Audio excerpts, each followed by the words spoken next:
Okay, तो आज हम क्या पढ़ेंगे? Chapter number 6।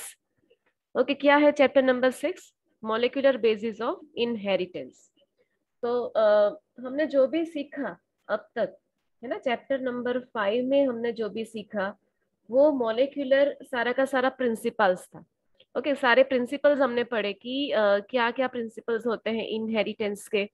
ओके, कैसे एक जनरेशन से दूसरे जनरेशन पे कैसे जो इनहेरिटेंस है वो आगे जाती है। ओके, कौन से फॉर्म में जाती है, that we have learn. Okay, क्या रूल्स होते हैं, कौन कौन सी पैटर्न्स होती हैं जो फॉलो होती है, वो हमने सीखा। आज के लेक्चर में मीन्स ये चैप्टर में हम सीखेंगे मॉलिक्यूलर बेसिस। मीन्स ये सब है, लाइक हमने पढ़ा था कि डोमिनेंस का लॉ है। ओके, तुम बता पाओगे मीत डोमिनेंस क्या होता है? लॉ ऑफ डोमिनेंस क्या होता है जो मेंडल ने दिया था? बताओ मुझे, लॉ ऑफ डोमिनेंस क्या था? हाँ हाँ, उसने उसमें 3 लॉज दिए थे। हाँ, लॉ ऑफ डोमिनेंस क्या था, ये बताओ। लाइक हमने ये सीखा था कैपिटल टी होता है, स्मॉल टी होता है। हाँ तो अगर ऑप्शन है तो उसमें से एक ही एक्सप्रेस होता है। ओके, जो एक्सप्रेस होता है दैट इज डोमिनेंट एंड जो एक्सप्रेस नहीं होता दैट इज वो रिसेसिव। रिसेसिव। ओके, तो ये हमने सीखा था। तो ये जो है ना वो law of dominance. Okay, that means out of two character जो भी उसके एलिल्स होते हैं, जिनमें ऑल्टरनेटिव जो फॉर्म्स होते हैं, वो दोनों में से एक मदर से आ रहा है, एक फादर से आ रहा है, लेकिन एक्सप्रेस सिर्फ कौन सा होगा? एक ही होगा। और जो एक्सप्रेस हो रहा है दैट इज कॉल्ड डोमिनेंट, और जो एक्सप्रेस डोमिनेंट। नहीं हो रहा है दैट इज कॉल्ड रिसेसिव। तो ये सारी जो चीजें हमने पढ़ी थी ना चैप्टर 5 में, उसके पीछे का क्या मेन रीजंस है। ओके, और मॉलिक्यूलर लेवल पे अगर हम जाए तो क्या क्या इसके अंदर थियोरीज हैं दैट विल लर्न। तो सबसे अगर आप बेस तक जाओगे, है ना, सबसे बेस में यानी जो भी आप पढ़ रहे थे अभी चैप्टर 5 के अंदर, तो सबसे ये जो होता है उसके पीछे का सबसे बड़ा जो प्रिंसिपल है that is inside the nucleus. Okay, हम लोग सब सेल से बने होते हैं। Okay, living organisms are made up of cells and structural and functional unit of cell. ये हमने पढ़ा है कि कोई भी लिविंग ऑर्गेनिज्म का स्ट्रक्चरल एंड फंक्शनल यूनिट क्या होता है? सेल होता है। तो ये जो सेल है ना उसके अंदर ये वाला जो पोर्शन है, ओके, दैट इज न्यूक्लियस। और न्यूक्लिक एसिड इसके अंदर जो है वो न्यूक्लिक एसिड्स होते हैं, यानी in the form of DNA होता है। तो अगर आप कोई भी थियोरीज पढ़ रहे हो, इनहेरिटेंस की कोई भी थियोरी पढ़ रहे हो, मेंडल की पढ़ रहे थे, मॉर्गन की हमने पढ़ी। ओके, काफी सारे हमने इनहेरिटेंस के डिजीज भी हमने पढ़े। तो जो भी हमने पढ़ाई की ना उसके पीछे ये स्ट्रक्चर्स होते हैं वो रिस्पॉन्सिबल है। Means inside the nucleus there is a DNA. तो डीएनए की जो कंपोजिशन है that is responsible for this all. Okay, तो ये आज के लेक्चर में हम ये पढ़ेंगे कि मॉलिक्यूलर बेसिस क्या है। ओके, तो मॉलिक्यूलर बेसिस में हमारे पास हमारी बॉडी में दो तरह के न्यूक्लिक एसिड होते हैं, DNA and RNA. You should know the full form. Deoxy ribonucleic acid that is DNA and ribose nucleic acid that is RNA. तो आउट ऑफ दिस टू, पहले तो काफी ज्यादा कंट्रोवर्सी थी, है ना। काफी साइंटिस्ट, जब ये नया नया इन्वेंट हुआ था ना, जब किसी को पता नहीं था कि ये सारे बेसिस होते हैं इसमें से बनते हैं, है ना। तो ये जब पता नहीं था तब कंट्रोवर्सी थी साइंटिस्ट के बीच में। काफी साइंटिस्ट ऐसा बोल रहे थे कि डीएनए है वो जेनेटिक मटेरियल है। मींस पेरेंट्स में से ऑफस्प्रिंग में या फिर बच्चों में जो पास होता है दैट इज डीएनए। और काफी साइंटिस्ट ऐसा भी बोल रहे थे नहीं डीएनए ही होता। ओके, डीएनए रिस्पॉन्सिबल नहीं है इनहेरिटेंस के लिए, वो बोल रहे थे आरएनए रिस्पॉन्सिबल है। ओके, तो इस तरह से काफी कंट्रोवर्सी में काफी सारे एक्सपेरिमेंट हुए, काफी सारे साइंटिस्ट ने इसे पार्टिसिपेट किया, काफी सारा इन्वेंशन हुआ। और बाद में नावा डेज, ओके, देर आफ्टर ये जो थियरी है ना वो सेटअप हुई कि फाइनली जो डीएनए है ना वही पेरेंट्स से आगे की जनरेशन में पास होता है। तो nowadays DNA is consider as a genetic material. Okay, DNA को हम क्या बोलेंगे? As a genetic material. Genetic material का मतलब क्या है? तो सपोज ये पेरेंट है, पेरेंट में से आगे की जनरेशन में से जनरेशन 1 है, आगे की जनरेशन 2 है, तो जनरेशन 2 में जो कंपोनेंट पास होता है दैट इज डीएनए। ओके, जो जाता है आगे वो क्या होता है? डीएनए होता है। तो यहाँ पर लिखा ही है, देखिए, DNA is the genetic material in most of the organism. देखो यहाँ पे वापस लिखा है most, this is very important word. Okay, जब भी मैंने अभी बोला कि सेटअप तो ऐसे ही हुई थी थियरी कि डीएनए ही जेनेटिक मटेरियल होता है in a most of the organism, है ना। बट काफी ऐसे भी हमें ऑर्गेनिजम्स मिले, स्पेशली वायरसेस, एंड नावाडेज आपको तो एग्जांपल भी अब पता है, कोरोना वायरस। ओके, नावाडेज आप अच्छी तरह से जानते हो वायरसेस क्या है, क्या उसके आउटकम्स होते हैं। ओके, तो आजकल जो हम सुन रहे हैं ना viruses viruses, they are RNA viruses, means उसके अंदर डीएनए नहीं होता। तो हमें डीएनए को as a genetic material consider करना है, लेकिन for most of the organism. But though there are some organisms which will have RNA as a genetic material. Okay, तो आपके पास दो ऑप्शंस है, डीएनए भी हो सकता है जेनेटिक मटेरियल, आरएनए भी हो सकता है, लेकिन थियरीज है बोल रही है, या फिर हम ऐसा बोल सकते हैं कि प्रैक्टिकली एक्सपेरिमेंट करके ये प्रूव हुआ कि most of the organism will have DNA. Okay, और आरएनए जो होता है ना, वो तो सिर्फ एक मैसेज की तरह काम करता है, कैसे करता है that we will learn. Okay, तो यहाँ तक आपको आई थिंक क्लियर हो गया होगा कि क्या होता है डीएनए एंड आरएनए, लेकिन उसकी बेसिक हाँ स्ट्रक्चर मैम। अभी हमें पता नहीं। यस, हाँ बोलो। हाँ मीत, हैव यू तो एनी? मैम ये, हाँ, हाँ मैम, ये हाँ आपने बोला ना कि डीएनए और आरएनए दोनों जेनेटिक मटेरियल हो सकते हैं। हाँ हाँ। तो मैम प्रोटीन हो सकता है जेनेटिक नहीं, नहीं मटेरियल? हो सकता, कभी भी नहीं हो सकता, क्योंकि देखो मैं यहाँ पे एक्सप्लेन करके दिखाती हूँ। ये डीएनए जो होता है ना, उसी के ऊपर प्रोटीन बनने के कोड्स है ना। डीएनए जो है उसी के ऊपर ऐसे फॉर्म्स होते हैं AGTC। ओके, डीएनए ऊपर AGTC ऐसे कोड्स होते हैं, और ये कोड्स है ना, वो जब डिकोड होते हैं तभी इसमें से प्रोटीन बनता है। तो you can not even means ऐसा थिंक भी नहीं कर सकते कि प्रोटीन विदाउट डीएनए, है ना। प्रोटीन बनने के लिए क्या चाहिए? सपोज मेरे बॉडी में कोई प्रोटीन बन रहा है, तो प्रोटीन खुद से नहीं बन रहा, कैसे बन रहा है? डीएनए के ऑर्डर से बन रहा है, या फिर डीएनए के ऊपर जो भी कोड्स है उसी के बेस पे। मींस कोई भी ऑर्गेनिज्म में अगर प्रोटीन बनाना है तो दे विल रिक्वायर डीएनए और आरएनए। अंडरस्टूड? ठीक है, समझ में आया मीत, या फिर और एक्सप्लेन करूं? नहीं मैम, पता चल गया। इंडिविजुअल एग्जिस्टेंस प्रोटीन का नहीं होता, मींस इंडिविजुअली वो चाहे प्रोटीन के मैं खुद से बन जाऊं, ऐसे नहीं होता, क्योंकि उसकी बनने की जो प्रोसेस है ना, उसके लिए डीएनए के ऊपर ये जो कोड्स है ना, वो डिकोड करने पड़ेंगे। दैट वी विल लर्न, कैसे डिकोड होता है that we will learn. Okay, ये डिकोडिंग वाला जो पोर्शन है ना, that is called translation and transcription. Okay, सबसे पहले ट्रांसक्रिप्शन होता है, और ट्रांसक्रिप्शन से फिर ये डीएनए है ना, उसमें से आरएनए बनते हैं। ये पूरा सेंट्रल डोगमा है। देखिए, डीएनए होता है, उसके ऊपर जो कोड है उसे कन्वर्ट किए जाते हैं आरएनए में, और आरएनए में से फिर हम उसको डिकोड करके प्रोटीन बना सकते हैं। Okay, nowadays we can prepare artificial proteins. हम लेबोरेटरी में आर्टिफिशियल प्रोटीन्स बना सकते हैं with the help of DNA, लेकिन उसकी डिकोड करना, उसमें से आरएनए कन्वर्ट करना, ये सब। तो डीएनए में से जो आरएनए बनता है that is called transcription. Okay, that process is called transcription. और आरएनए में से जो प्रोटीन बनता है ना, उसे बोला जाता है ट्रांसलेशन। तो ट्रांसलेशन करके ही प्रोटीन बनाया जा सकता है। हमारी बॉडी प्रोटीन बनाती है, लेकिन खुद से नहीं बनाती, है ना, उसको कुछ कोड्स चाहिए। और ये कोड, अगर कुछ गलती से कुछ अलग कोड दे दिए तो डिफरेंट टाइप के प्रोटीन्स बनेंगे। और काफी सारे लोग में काफी सारे टाइप के डिजीज होते हैं। ओके, तो उसके पीछे का भी रीजन यही है, डीएनए में चेंज हो गया, डीएनए के अंदर कोड्स चेंज हो गए। ओके, तो that we will learn in detail in this chapter. But now let we see what is the structure of DNA, है ना। सबसे पहले आज के लेक्चर में हम बात करेंगे डीएनए की स्ट्रक्चर के लिए। एक्चुअली ये टॉपिक आपका स्टैंडर्ड 11 का चैप्टर नंबर 9 में आया था। ओके, अगेन यहाँ पे रिपीट हुआ है, लेकिन ये कॉन्सेप्ट आपका क्लियर होना चाहिए कि डीएनए कैसे बनता है। अगर आपको ये पता होगा ना कि डीएनए कैसे बनता है, उसकी स्ट्रक्चर कैसी होती है, तभी जाके आपको ये कॉन्सेप्ट जो है मॉलिक्यूलर बेसिस का, वो क्लियर होगा। Otherwise it will be difficult.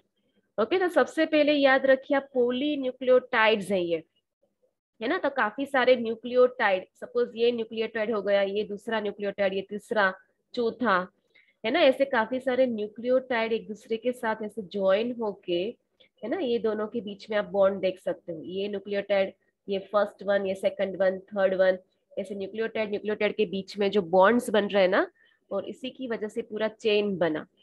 Okay, तो ये चेन जो बन रही है ना, that is called polynucleotides. Okay, तो एक था न्यूक्लियोटाइड था, दूसरे न्यूक्लियोटाइड के साथ ज्वाइन हुआ, that is called dinucleotide. और दो से अगर ज्यादा लंबी चेन बनी तो that is called polynucleotide. Okay, तो डीएनए क्या होता है? डीएनए पॉलीन्यूक्लियोटाइड होता है। Okay, DNA and RNA both are polynucleotide, be very clear. लेकिन दोनों में डिफरेंस क्या है ना? Majority of them have, DNA will have double polynucleotides, उसके पास दो स्ट्रैंड्स होते हैं, है ना, लाइक ऐसे। आप ऐसे समझ लीजिए कि ये जो बन रहा है डबल स्ट्रैंडेड डीएनए होता है, और आरएनए है ना ऐसे सिंगल स्ट्रैंड होती है, उसके पास सिर्फ एक ही चेन होती है। मीन्स पॉलीन्यूक्लियोटाइड की अगर दो चेन है तो दैट इज डीएनए, और पॉलीन्यूक्लियोटाइड की सिर्फ एक ही चेन है तो दैट इज आरएनए। ओके, आपको ये याद रखना है। लेकिन यहाँ पर एक्सेप्शंस भी है, ऐसे भी डीएनए है जो एक ही चेन से बनते हैं, that is called single stranded DNA. Okay, ऐसे भी आरएनए है जो डबल स्टैंडर्ड है, that is a rare cases. Okay, rare cases में ये भी होता है, लेकिन जनरली क्या होता है, डीएनए होगा वो डबल स्टैंडर्ड, ऐसे डबल स्टैंडर्ड होगा, और आरएनए होगा वो सिंगल स्टैंडर्ड होगा। ठीक है, तो इसी तरह से आरएनए और जो डीएनए है वो स्ट्रक्चर करता है। मीन्स अभी हमें अभी देखना ये पड़ेगा कि न्यूक्लियोटाइड कैसे बनता है। ये तो पता चला हमें कि डीएनए है वो न्यूक्लियोटाइड की चेन से बन रहा है ना? लेकिन अभी ये सीखना पड़ेगा कि न्यूक्लियोटाइड कैसे बनते हैं। ओके, तो यहाँ पर काफी अच्छी तरीके से यहाँ पे एक्सप्लेन किया गया है। You can see the diagram, ये सेंटर में आप देख रहे हो ना, ये वाला structure, this is sugar.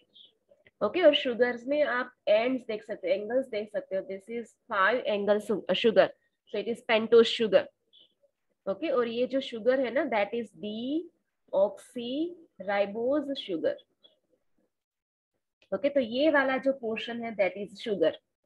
Okay, अगर आप शुगर ले रहे हो तो शुगर के एक एंड पे आप देख सकते हो यहाँ पर एक नाइट्रोजन बेस जॉइंट है ना? यहाँ पर एक नाइट्रोजन बेसिस जो होते हैं वो 4 टाइप के होते हैं डीएनए के अंदर, A T G C, adenine, thymine, guanine, cytosine. Okay, ये डीएनए के केस में इतने 4 होते हैं, और आरएनए के केस के अंदर ए जी सी ये कॉमन है दोनों में, है ना? और एक डिफरेंस है, यहाँ पर टी की जगह, यहाँ पे जो टी था ना डीएनए के केस में, यहाँ पर यू होगा, दैट इज यूरेसिल। ओके, तो ये भी डिफरेंस है। मीन्स यहाँ पर आप देख सकते हो शुगर कौन सी है, डी ऑक्सी राइबोस। अगर आरएनए होगा तो डी ऑक्सी नहीं होगा, उसमें सिर्फ राइबोस शुगर होगा। और ये डीएनए आरएनए जो है ना उसके पीछे का हिस्सा तो सेम ही है, आगे की शुगर कौन सी पार्टिसिपेट करती है उसके बेसिस पे डीएनए और आरएनए बनते हैं। शुगर अगर डीऑक्सी राइबोस है तो दैट इज डीएनए, अगर शुगर राइबोस शुगर है तो दैट इज आरएनए। ओके, यही बेसिक डिफरेंस है, और साथ में ये नाइट्रोजन बेसिस में डिफरेंस है डीएनए और आरएनए के केसेस में। ओके, अब देखो यहाँ पे शुगर था। ओके, यहाँ पर ये शुगर है, उसके एक एंड पे आप देख सकते हो नाइट्रोजन बेस जुड़ा हुआ है। ओके, तो ये शुगर के साथ जब ये नाइट्रोजन बेस जुड़ता है ना तब जो बनता है structure that is called nucleoside. देखो यहाँ पर क्या था, न्यूक्लियोटाइड था। ओके, दैट मीन्स शुगर के साथ अगर नाइट्रोजन बेस ज्वाइंट होता है, दोनों का कॉम्बिनेशन होता है, ये स्ट्रक्चर बन रहा है, then it is called nucleoside. देखो टाइड नहीं बोलना, यहाँ पर साइड बोलना। ये एक्चुअली आपने 11th स्टैंडर्ड में पढ़ा होगा, है ना? लेकिन मैं यहाँ पे रिपीट कर रही हूँ क्योंकि आई नो कि शायद आपका कॉन्सेप्ट अगर क्लियर नहीं है तो यहाँ पे थोड़ा सा फ्रेश हो जाए। ओके, तो आपको पता होना चाहिए कि साइड क्या है, टाइड क्या है। न्यूक्लियो तो है ही आगे, लेकिन साइड और टाइड में क्या डिफरेंस है। शुगर के साथ सिर्फ नाइट्रोजन बेस ज्वाइंट होता है तो दैट इज न्यूक्लियोसाइड। ओके, दूसरी बात ये आप अगर एंड देखोगे, ये वाला अगर एंड देखोगे तो उसमें मीन्स ये शुगर था, नाइट्रोजन था, उसके अंदर एक और कंपोनेंट ऐड होता है, कौन सा? Phosphorus. Okay, in the form of phosphoric acid. Phosphoric acid के फॉर्म में एक फॉस्फोरस यहाँ पे ऐड हो रहा है। तो जब ये फॉस्फोरस ऐड हो जाता है ना, फॉस्फोराइलेशन जब हो जाता है न्यूक्लियोसाइड का, तो now it is called nucleotide. Okay, तो कोई भी अगर आप न्यूक्लियोटाइड देख रहे हो तो उसके पास एक शुगर है, आप देख सकते हो, एक उसके पास शुगर होता है, एक क्या होता है, नाइट्रोजन बेस होता है, और एक होता है फॉस्फेट। ओके, तो आप अच्छी तरह से ये समझ पा रहे हो Meet? Are you understanding this? देखो अगर ये क्लियर नहीं होगा तो आगे हाँ मैम। प्रॉब्लम है ना? क्लियर हो रहा है ना? ओके, देन सी, ये तो हमें पता चल गया है कि न्यूक्लियोटाइड कैसे बनता है। ओके, लेकिन अभी एक और चीज सीखनी है। ओके, क्या सीखना है कि अभी मैंने बोला आपको कि न्यूक्लियोटाइड ये है, ये है, ये है, हर हर एक न्यूक्लियोटाइड है। अगर ये सेपरेट सेपरेट है that is not called DNA, है ना। अगर ये न्यूक्लियोटाइड 1 है, ये न्यूक्लियोटाइड 2 है, न्यूक्लियोटाइड 3 है, 4 है, तो इसे हम डीएनए नहीं बोल सकते, दो it is a part. Okay, but हम इसे नहीं बोल सकते। इसको हमें डीएनए बनाने के लिए सारे मॉलिक्यूल्स को एक दूसरे के साथ बॉन्ड बना के ज्वाइन करना पड़ेगा। ओके, तो you can see here, okay, यहाँ पे ये न्यूक्लियोटाइड इसके साथ ज्वाइंट है, ये न्यूक्लियोटाइड इसके साथ ज्वाइंट है, इसके साथ ज्वाइंट है, लाइक दिस। तो ये बॉन्ड फॉर्मेशन हो रहा है, and this bond in between one nucleotide to another, ये दोनों के बीच का जो बॉन्ड है that is called phosphodiester bond. ये जो बॉन्ड है ना, इसका नाम है, आप याद रखिए। जो बॉन्ड बन रहा है दोनों के बीच में, ये बन रहा है phosphodiester bond. Okay, so are you clear Meet? समझ में आ रहा है ना मीत? कहीं पे भी अटक रहे हो तो बीच में रुका के आप बोल सकते हो कि क्या प्रॉब्लम है, आ रहा है, नहीं आ रहा है। नहीं नहीं मैम, क्लियर है? मैं आ रहा है समझ। ओके मीन्स हाँ हाँ आप मैम। मुझे आंसर करिए। चलो अभी नेक्स्ट मैं तुम्हें थोड़े से क्वेश्चन कर लेती हूँ, मुझे पता चले आ रहा है नहीं आ रहा है। न्यूक्लियोसाइड कैसे बनेगा? न्यूक्लियोसाइड कैसे बनेगा? मैम वो डिवीजन से। कैसे? न्यूक्लियोसाइड कैसे बनेगा? प्लीज आंसर फास्ट, तो हम आगे जाए फिर। वो मैम अभी थोड़ा कंफ्यूज हो गया मैं। हाँ वही तो, इसीलिए आप क्या करते हो क्या पता आप है, जस्ट। आ रहा है आ रहा है ऐसे बोल रहे हो, लेकिन मुझे पता है कि जो जैसे रिएक्शन सही आते हैं ना, मुझे पता चल जाता है कि आप लोगों को ये कॉन्सेप्ट क्लियर हुआ नहीं, लेकिन ऐसे ऐसे यस यस कर रहे हो, तो that will not work in exams. Okay, तो अच्छे से अगर नहीं पता चला तो टेल मी, तो I will explain another way. बोलो, पता क्या प्रॉब्लम है, समझ में नहीं आया कि मैम, नहीं? जब आप समझाते हो तो आ जाता है, लेकिन जब ऐसे क्वेश्चन आता है ना तब वैसे सब मिक्स हो जाता है अंदर। अच्छा अच्छा, लेकिन ये नहीं होना चाहिए। ओके, तो अभी एक बार हाँ एक मैम। रिपीट कर देती हूँ। देखो यहाँ पर ये शुगर है, राइट, और ये क्या है, हाँ ATGC, ये सारे क्या होते हैं, नाइट्रोजन बेसिस। ओके, तो जब ये हाँ नाइट्रोजन बेस होता है, नाइट्रोजन बेस कोई भी हो सकता है, ए हो सकता है, जी हो सकता है, टी हो सकता है, सी होता है। जब ये क्या बनता है, डीएनए बनता है, तब ये नाइट्रोजन बेसिस जो है वो शुगर के साथ ज्वाइंट होते हैं, शुगर के साथ। ये आप देख सकते हो, ये वाला शुगर के साथ सिर्फ क्या ज्वाइंट हुआ है, नाइट्रोजन बेस। तो तब उसे हमें बोलना है न्यूक्लियोसाइड, तब हमें उसे बोलना है न्यूक्लियोसाइड। ओके, अब एक और पोर्शन जब इसमें ऐड हो जाता है, तब एक और पोर्शन कौन सा, फोस्फोरिक एसिड के फॉर्म में फॉस्फेट, जब ये ऐड हो जाता है, मीन इसके अंदर एक और चीज हम ऐड कर दें, तो अब ये तीन कंपोनेंट मिलके जो बन रहे हैं that is called nucleotide. Okay, और ये सारे न्यूक्लियोटाइड्स जो है एक दूसरे के साथ फोस्फोडाइएस्टर बॉन्ड की हेल्प से एक दूसरे के साथ ज्वाइंट होंगे। ओके, तो दोनों के बीच में, ये न्यूक्लियोटाइड है, ये न्यूक्लियोटाइड, दोनों के बीच में एक बॉन्ड, ये न्यूक्लियोटाइड के बीच में एक बॉन्ड, ऐसे बॉन्ड बनेगा, जिसकी वजह से पूरी ऐसी चेन बन रही है, एक दूसरे के साथ जुड़ी हुई ऐसी चेन बन रही है, और ये जो चेन बन रहा है दैट इज पॉलीन्यूक्लियोटाइड। ओके, उसे ही क्या बोलते हैं, पॉलीन्यूक्लियोटाइड। तो अगर डीएनए है तो उसके अंदर दो पॉलीन्यूक्लियोटाइड स्ट्रैंड्स होते हैं, और अगर आरएनए है तो उसके अंदर एक न्यूक्लियोटाइड स्ट्रैंड होती है। Now are you clear Meet? समझ में आया अभी? हाँ मैम। हाँ हाँ मैम। ओके, एक और आंसर कर दो जिससे मुझे क्लियर हो। आरएनए के अंदर कौन कौन से नाइट्रोजन बेसिस होने वाले? आरएनए के अंदर कौन कौन से नाइट्रोजन बेसिस है? चलो वापिस, मैंने अभी आगे ही बोला। हाँ हाँ मैम। हम्म, आंसर करो। मैम आरएनए में AUGC होगा। AUGC, yes, fine. Okay, means T के इंस्टेड अगर डीएनए है तो ATGC है। ओके, और अगर आरएनए है तो टी के इंस्टेड यहाँ पे यू होगा। इतना हाँ हाँ। डिफरेंस है, दैट्स इट। ओके, दूसरा डिफरेंस ये शुगर का है। अगर ये शुगर डीऑक्सीराइबोज है तो दैट इज डीएनए, एंड अगर ये शुगर जो है वो रिबोज शुगर है दैट इज आरएनए। ओके, ये आपका जो टॉपिक है ना, ये एक्चुअली ये स्टैंडर्ड का नहीं है, ये आपका 11th स्टैंडर्ड का चैप्टर नंबर 9 है, जब आपने बायोमोलिक्यूल्स पढ़े थे। ओके, तो अगेन जो सारी चीजें मैंने आपको सिखाई ना, वही यहाँ पे रिपीट हो रही है, जिससे आपका पूरा रिवीजन हो जाए, है ना। देखियो मैंने जो जो भी सिखाया ना अभी तक, ये सारी चीजें ही है। देखो न्यूक्लियोटाइड कैसे बन रहा है, 3 कंपोनेंट से बन रहा है। कौन कौन से 3 कंपोनेंट? तो एक नाइट्रोजन बेस होता है, यू कैन सी हियर।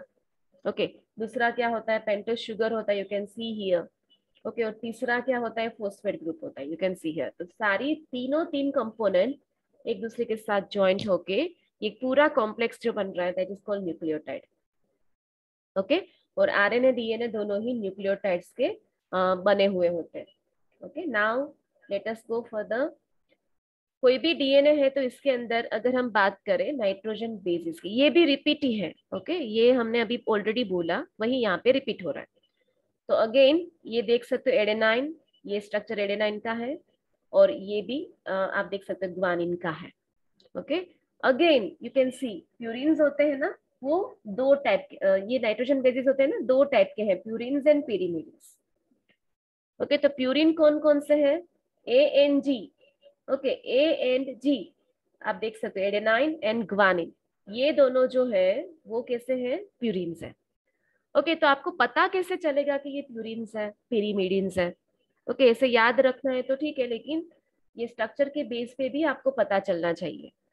अगर स्ट्रक्चर जो आप देख रहे हैं ना उसमें ऐसे 2 रिंग है ना, ऐसे स्ट्रक्चर के अंदर अगर 2 रिंग्स है तो that is considered purine. Okay, और अगर स्ट्रक्चर के अंदर सिर्फ आप देख सकते हो एक ही रिंग है, एक ही रिंग है यहाँ पर, तो एक ही रिंग से अगर बना है तो दैट इज पिरिमिडिन्स। ओके, तो ये आपको अच्छे से क्लियर होना चाहिए, प्यूरिन्स कितने होते हैं, पिरिमिडिन्स कितने होते हैं, और प्यूरिन्स का स्ट्रक्चर कैसा होता है, पिरिमिडिन्स का कौन सा होता है। ओके, तो ये एडेनाइन ग्वानिन दोनों में कॉमन है, ये डीएनए में भी है और आरएनए में भी है, ये दोनों में कॉमन, तो इसमें कोई डिफरेंस नहीं। लेकिन साइटोसिन, थाइमिन, यूरेसिल, ये तीनों में से सिर्फ ये जो है ना, ये 2 ये डीएनए में होते हैं। ओके, और ये 2 जो है इसमें से एक ही मीन्स यूरेसिल एंड साइटोसिन, ये सिर्फ होता है आरएनए, मीन्स साइटोसिन दोनों में कॉमन है। ओके, फिर थाइमिन होगा तो वो सिर्फ डीएनए में होगा, यूरेसिल सिर्फ आरएनए में होगा। ओके, तो ये लाइंस आपको अच्छे से क्लियर होनी चाहिए, क्योंकि समटाइम क्या होता है पता है, देखो ये जो है ना यू वाला जो कॉन्सेप्ट, ये क्यों इंपॉर्टेंट है, सी हियर। तो ए जो होता है ना वो ऑलवेज टी के साथ बॉन्ड बनाता है, बी वेरी क्लियर।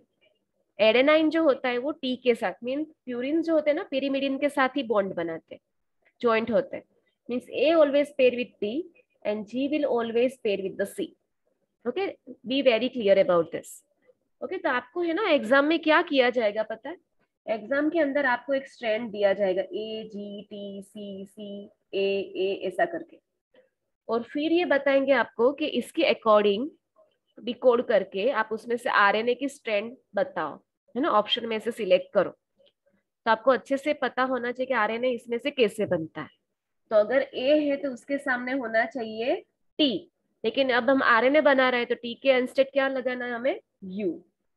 ओके, फिर जी के सामने ऑलवेज सी होता है, वो तो फिक्स ही है। टी के सामने क्या होगा, ए होगा, सी के सामने क्या होगा, जी होगा, जी होगा, जी, और ए के सामने टी होता है डीएनए, लेकिन यहाँ पर हम यूरेसिल होगा क्योंकि आरएनए की बात करें, तो यू यू, ये आपकी न्यू सीक्वेंस बनेगी। तो एग्जाम में है ना ये ऐसे क्वेश्चन आते हैं, डीएनए की एक स्ट्रैंड दे दी आपको, फिर उसके सामने कौन सी स्ट्रैंड आरएनए की बनेगी, या फिर डीएनए के सामने कौन सी स्ट्रैंड होगी, ऐसे भी क्वेश्चन आते हैं। That's why this is important, ये जो यहाँ पर ये स्लाइड है ना दैट इज इम्पोर्टेंट, प्यूरिन कौन कौन से, पिरीमिडिन कौन कौन से, ये चीज, और साथ में ये भी याद रखो कि आरएनए में कौन से हैं और डीएनए में कौन से हैं। Okay, that's why here line is written, thymine only present in DNA और यूरेसिल जो है वो सिर्फ आरएनए में होता है। इम्पोर्टेंट बात ये भी है, ये भी काफी बार मैंने देखा है कि स्टूडेंट्स काफी कंफ्यूज हो जाते हैं, है ना। अगर ये थाइमिन ना लिखा जाए तो उसका दूसरा सिनोनिम है 5 मिथाइल यूरेसिल। तो स्टूडेंट क्या गलती करते हैं पता है, ऐसा याद रखा होता है कि uracil is present in RNA, तो यहाँ पर है ना ये यूरेसिल वर्ड देख के ये लिख के आ जाते हैं कि ये आरएनए में है, लेकिन B very clear this is not just uracil, it is 5 methyl uracil. तो 5 मिथाइल यूरेसिल है ना वो दूसरा नाम है थाइमिन का, तो instead of thymine you can write 5 methyl uracil, so B very clear, सिर्फ यूरेसिल ही होता है आरएनए में। ओके, 5 मिथाइल यूरेसिल है तो वो डीएनए के बारे में बात कर रहे हैं, सो बी वेरी क्लियर, ये काफी बार कंफ्यूजन मैंने देखा है स्टूडेंट्स के अंदर, मोस्टली रॉन्ग लिख के आ जाता है, सिर्फ यूरेसिल देख के इनकरेक्ट आंसर करके आ जाता है। ओके नाउ सी, पूरी चीज जो हमने अभी सीखी थी वही रिपीट हो रही है, लेकिन थोड़ा डीप में जा रहा है, आपको ये कॉन्सेप्ट थोड़ा ज्यादा समझ में आएगा। देखिए नाइट्रोजिनस बेस है ये वाला। डीएनए की अगर बात कर रहे हैं ना हम लोग, तो कोई भी हो सकता है, ए हो सकता है, जी, टी, सी, कोई भी हो सकता है। ओके, और आपको पता है अगर आरएनए की बात होती होती तो यहाँ पर ए फिर जी वो कॉमन ही होते, लेकिन टी के इंस्टेड यू होता और सी होता। ओके, तो ऐसे होता है। तो nitrogen base is a link, nitrogen base है वो लिंक होता है किसके साथ, पेंटोस शुगर के साथ। इसे हम पेंटोस शुगर क्यों बोल रहे हैं, है ना। आप देख सकते हो ये यहाँ पर 1, यहाँ पे दूसरी बार दिखाती हूँ, 1 2 3 4 एंड 5, तो 5 कार्बन कंटेनिंग शुगर है ये, है ना, इसीलिए इसे हम पेंटोस शुगर बोल रहे हैं। तो ये अगर हम बात करेंगे डीएनए की, तो ये पेंटोस शुगर डीऑक्सीराइबोस की होगी, और अगर हम बात करें आरएनए की, तो ये शुगर जो है वो राइबोस शुगर की होगी। तो ये दोनों जो कनेक्ट हो रहे हैं ना एक दूसरे के साथ, यहाँ पर भी एक बॉन्ड बन रहा है ना, पेंटोस शुगर के साथ नाइट्रोजन बेस। तो ये जो बॉन्ड बन रहा है that is an glycosidic bond, इसे बोला जाता है एन ग्लाइकोसिडिक बॉन्ड, और इसे न्यूक्लियोसाइड बोलते हैं। देखो अभी आपका कॉन्सेप्ट क्लियर हुआ होगा, है ना, न्यूक्लियोसाइड किसे बोलते हैं। हेलो, हैव यू एनी हाँ क्वेश्चन मैम। में, हाँ क्वेश्चन हो रही है कुछ। मैम ये सभी बॉन्ड है। हाँ हाँ, मैम ये बॉन्ड कैसे होते हैं, वीकर होते हैं, स्ट्रॉन्गर होते हैं, ये कैसे कैसे ज्वाइन मीन्स होते हैं? ये है ना, आप देख सकते हो यहाँ पे वाटर रिमूव होता है। ओके, तो ये हम ऐसा बोल सकते हैं कि थोड़ा सा स्ट्रांग ही होता है बॉन्ड, है ना, ऐसा नहीं कि इजीली वीकर बॉन्ड, यानी हाइड्रोजन बॉन्ड जैसा वीक नहीं है, this is not just attraction bond. ये यहाँ से ओ एच रिमूव करेगा, यहाँ से एच रिमूव होगा, तो वाटर रिमूव होके फिर ये कंबाइन हो रहा है। ओके, तो ज्यादा तो आपको केमिस्ट्री के पढ़ रहे हो तो आपको ज्यादा पता होगा, लेकिन ये हाइड्रोजन बॉन्ड जितना वीक बॉन्ड नहीं है। ओके, कोऑपरेटिव बॉन्ड बोलते हैं ना, इसी तरह का ये बॉन्ड है। हाँ ओके मैम। ठीक है, ओके देन सी हियर। तो structure of a polynucleotide chain क्या होता है, एडिनो, एडेनाइन जो है वो अगर शुगर के साथ ज्वाइन हो रहा है, ग्वानिन अगर ज्वाइन हो रहा है, तो एडेनाइन अगर हो रहा है ना, तो इसे बोला जाता है डी ऑक्सी एडेनोसाइन। ओके, क्या बोलना है अब हमें, एडेनाइन ज्वाइन हुआ शुगर के साथ, तो अब उसका नाम चेंज हो गया, तो क्या नाम बोलेंगे इसको, D oxy adenosine, D oxy guanosine, D oxy cytidine and D oxy थाइमिडिन। Okay, तो ये आपको क्लियर होना चाहिए कि डीऑक्सी एडेनोसाइन कब बोलना है, कौन से उसके अंदर स्ट्रक्चर होंगे, बिकॉज दिस में ऑल्सो योर एमसीक्यू। ओके, और अगर ये आरएनए में बन रहा है ना, तो इसीलिए हम एडेनोसाइन बोलेंगे, आगे डीऑक्सी नहीं लिखेंगे हम, तब सिर्फ रिबो शुगर होती है, तो डीऑक्सी नहीं लिखना है। Okay, adenosine, guanosine, cytidine, uridine ऐसा बोलना है जब आरएनए है तब। ठीक है, नेक्स्ट, अब हम आगे जाते हैं कि पहले तो नाइट्रोजन बेस हमने देखा, ये वाला नाइट्रोजन बेस। ओके, वो किसके साथ कंबाइन हो रहा है, शुगर के साथ, ये दोनों के बीच का कॉम्बिनेशन। फिर उसके अंदर अभी और एक ग्रुप ऐड हो रहा है दैट इज फोस्फेट। ओके, अभी ये फोस्फेट ग्रुप जब ऐड हो रहा है ना, तब जो पूरा स्ट्रक्चर बन रहा है दैट इज कॉल्ड न्यूक्लियोटाइड, तब हम उसे बोलेंगे न्यूक्लियोटाइड। ठीक है, तो न्यूक्लियोटाइड सीक्वेंस ऐसे बन रही है। तो ये आपको अच्छे से क्लियर होना चाहिए कब कहाँ पे कौन सी बॉन्ड बन रही है, और कब कैसे कौन सा स्ट्रक्चर बन रहा है। ओके, और कौन से स्ट्रक्चर में किसकी रिक्वायरमेंट है, आरएनए है तो क्या है, डीएनए है तो क्या है। आरएनए में सेम ये है, सिर्फ फर्क क्या होता है इसके अंदर, शुगर का, मीन्स यहाँ पर रिबो शुगर है तो ये आरएनए कंसीडर होगा। ठीक है, तो इसी तरह से न्यूक्लियोटाइड बनता है। ओके नाउ नेक्स्ट देखिए आप, है ना, अभी और 10 मिनट्स हम लेंगे लेक्चर। तो ये डीएनए के अंदर आप देखिए पॉलीन्यूक्लियोटाइड चेन की बात हो रही है। तो आरएनए में क्या होता है, nucleotide has additional OH group, यहाँ पर आप देख सकते हो, है ना। अगर डीएनए है ना, तो यहाँ पे ओएच की जगह पे सिर्फ ओ होगा, सॉरी एच होगा, है ना, डी ऑक्सी मीन्स ओ निकल जाएगा, तो ये डी ऑक्सी रिबोज शुगर हो गई। ओके, तो instead of additional OH group and second position पे, and that is of ribose sugar. Okay, two nucleotides are linked through 3,5 phosphodiester bond. अभी मैंने बोला आपको कि ये न्यूक्लियोटाइड एक है, ये दूसरा है, दोनों के बीच में जो बॉन्ड है दैट इज फोस्फोडाइएस्टर बॉन्ड। तो याद रखिए फोस्फोडाइएस्टर बॉन्ड कैसे बन रहा है, इसका मीन्स ये न्यूक्लियोटाइड का कार्बन नंबर 3 होगा और दूसरे न्यूक्लियोटाइड का ऑलवेज 5 नंबर का कार्बन होगा। ओके 3 नंबर का कार्बन दूसरे न्यूक्लियोटाइड के 5 नंबर के कार्बन के साथ ही अटैच होता है। ओके इसीलिए यहाँ पर लिखा गया है किसके बीच बॉन्ड बना है 3 5 means 3 prime 5 prime phosphodiester bond. Okay और ऐसे जब दो में मीन्स यहाँ पे दो ऐसे जॉइंट होते हैं ना न्यूक्लियोसाइड्स। ओके न्यूक्लियोसाइड्स फिर फोस्फोराइलेटेड होते हैं, ये बन गए न्यूक्लियोटाइड। फिर ऐसे दो न्यूक्लियोटाइड जब जॉइंट होते हैं तब उसे बोला जाता है डाई न्यूक्लियोटाइड।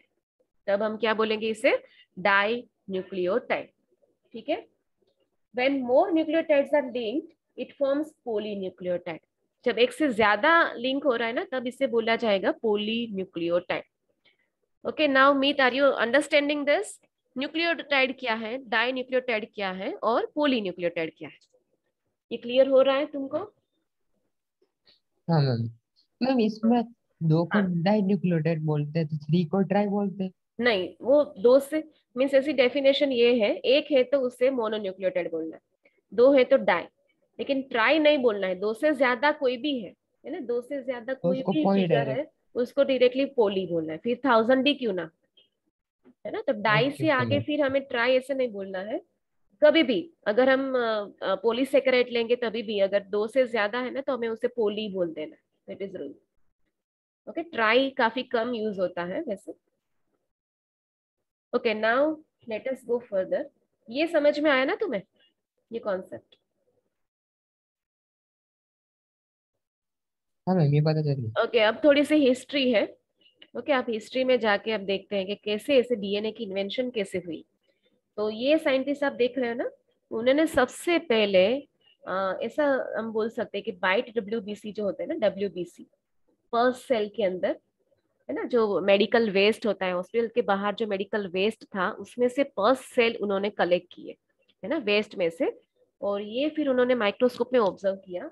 तो माइक्रोस्कोप में ऑब्जर्व करने पे न्यूक्लियस के सराउंडिंग ऐसे उनको एक कंटेंट मिला जो अभी तक किसी ने नहीं देखा था, है ना, और उनको भी पता नहीं था कि ये है क्या।